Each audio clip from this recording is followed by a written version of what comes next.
दिदी काङलिङ उल्टी मार्नु छ भाइ के भए नेट छैन मेरोमा आएकै छैन बाबु माथि टिप्लिङ सुनेर रिसाएर बसेको मान्छे को हो? अब त्यसलाई होस् बच्चाहरू दिदी काङलिङ झिने मिने होला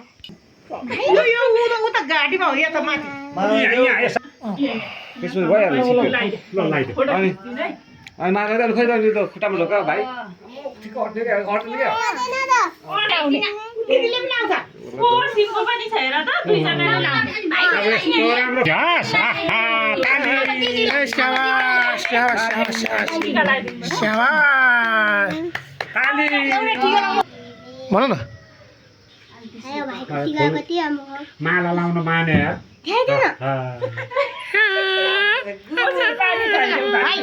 ठेटा चाहिँ छैन है माला यहाँ चाहिँ ए यो त यति त बल्ल पुगेको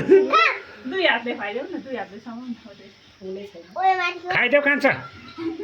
खाइदेऊ भुँडी फुटिन्छ सक्दैन मिठो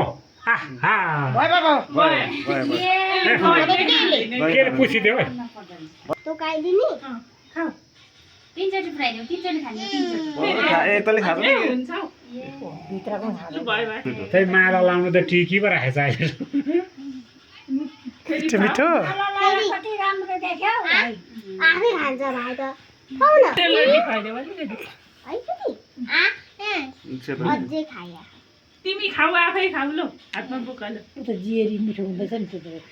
भयो अब त्यो के खान्छ अब भयो अब दिदीलाई टिकी लगाइदिनु